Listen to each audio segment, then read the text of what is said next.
तो मानव जायसवाल ईडी भी कार्रवाई करेगा तो खून खराबे पर आ जाओगे। घेर लोगे ईडी की टीम को, 200-200 ग्रामीण घेरेंगे, डंडे बरसाएंगे, डराएंगे, धमकाएंगे। अब नौबत ये आ गई है। सर, पहले तो सभी को मेरा नमस्कार है, आपके माध्यम से पूरे देश को भी। बहुत ही दुखद है और निंदनीय है जो भी हुआ है, लेकिन ये हुआ क्या? क्रोनोलॉजी समझिए सर। 30 तारीख को शुभेंदु अधिकारी ने बोला कि मैं गर्दा उड़ा दूंगा, ईडी आने वाली है, सीबीआई आने वाली है। आज भाजपा ही शुभेंदु अधिकारी के ऊपर संज्ञान नहीं लेंगे। इनके ऊपर नारदा सारदा का मामला चल रहा है, पैसे लेते हुए पूरे देश ने देखा है, क्या नहीं करेंगे। और सर दूसरी बात मैं पूछना चाहता हूँ सर, सुप्रीम कोर्ट ने बयानबाजी करी है ना, सुप्रीम कोर्ट ने बताया है कि भाई हिंदू मुस्लिम कम्युनल स्टेटमेंट आप ना दें। ये क्या होता है सर? रोहिंग्या तो बोलते रोहिंग्या आके वहां बैठे हुए हैं, तो भाई अमित शाह जी काम नहीं कर रहे हैं क्या? बेशक के इतनी दयनीय स्थिति हो गई कि वो पकड़ नहीं पा रहे हैं बाहर के लोग घुसपैठियों को। ये क्या चल रहा है?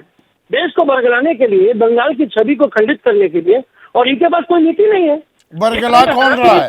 ये ग्रामीणों को भड़का कौन रहा है? आपके विधायक शाहजहां नहीं भड़का रहे क्या? सर फोड़ दोगे, ईडी के साथ गुंडागर्दी करोगे, ये कौन सी कानून व्यवस्था है? ये सवाल तो पूछा जाएगा ना मानव। सर, बहुत ही साझा प्रश्न है मेरा। क्या हमारे एमएलए ने कोई गलत बयानबाजी करी? क्या कोई रिकॉर्ड है कि उन्होंने ये जो हुजूम को भड़काया? क्या ये जो पब्लिक है वो क्या टीएमसी की है, बीजेपी की नहीं है?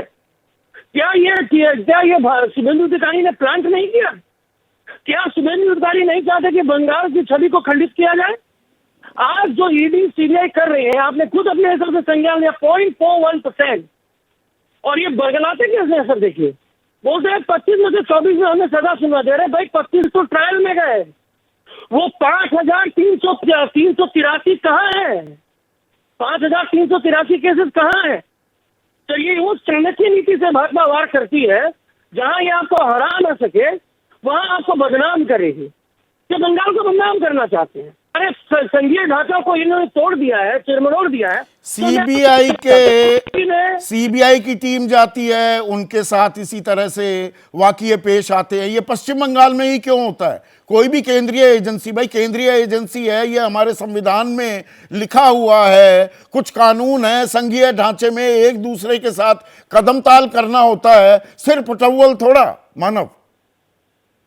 सर पहली बात तो मैं बता देना चाहता हूँ कि कहीं पे भी किसी भी तरीके का अगर क्राइम होता है तो हमारी सरकार का, हमारे नेता श्री अभिषेक बैनर्जी का standard norm the zero tolerance towards corruption.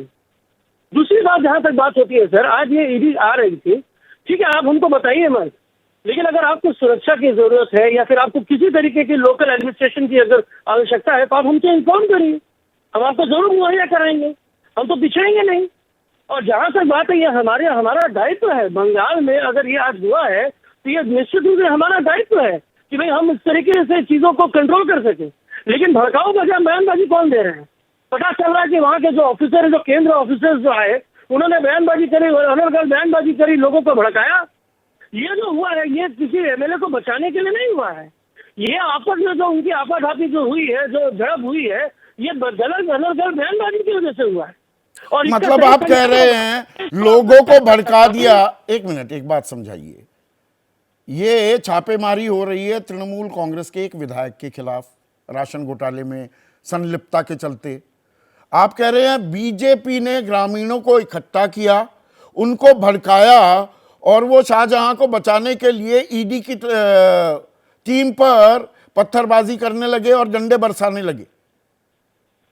मतलब ये कह रहे हैं? मैं तो बता दूं, नहीं सर, क्रोनोलॉजी नहीं है, स्टेटमेंट समझ लीजिए। कोई पहले पहुंचे ही नहीं थे वहां शाहजहां जी को अरेस्ट करने के लिए उस समय तक। और जहां तक बात हो रही है, ये उसके पहले ही ये घटना घटित हो गई। और जहां तक ये चल रहा है माहौल, जिस तरीके से बयानबाजी के केंद्र के लोग, और ये मुझे नहीं, पूरा यकीन है कि शुभेंदु अधिकारी का इसमें पूरा हाथ है, क्योंकि 30 तारीख को उन्होंने बयानबाजी करी, ईडी का गवाह कराया और आज ये हो गया। और सर ईडी से सच में सीरियसली देश के लिए काम कर रही है और मोदी जी को करप्शन तो कोई प्यार नहीं है, तो भाई अजित पवार उनके साथ क्यों है? शुभेंदु अधिकारी जेल में क्यों नहीं है? यहाँ पे हेमंत शर्मा मुख्यमंत्री क्यों है? आज यहाँ पे छगन भुजबल जी उनके कैबिनेट में क्यों चले गए? नारायण राणे की कैबिनेट में मंत्री आए। ये इन देखिए, सारे भाजपा- नामों को गिनवाकर अपनी कारगुजारियों पर पर्दादारी कर रहे हैं क्या मानव?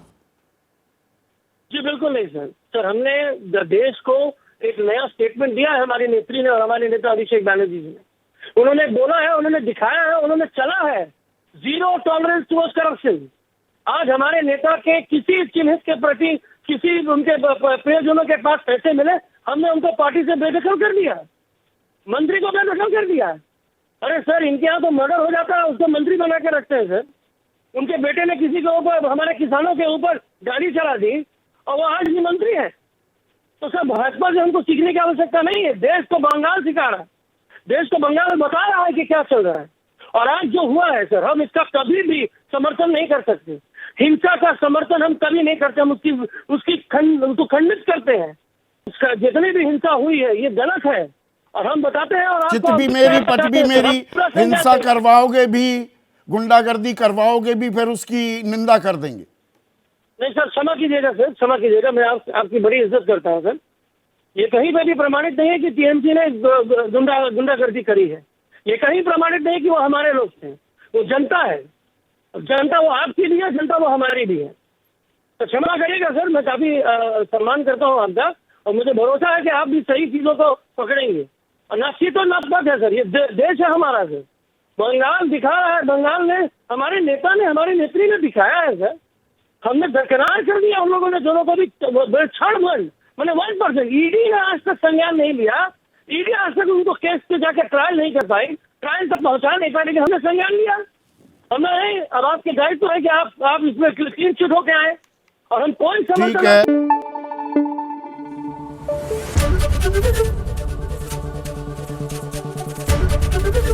एबीपी न्यूज आपको रखे आगे।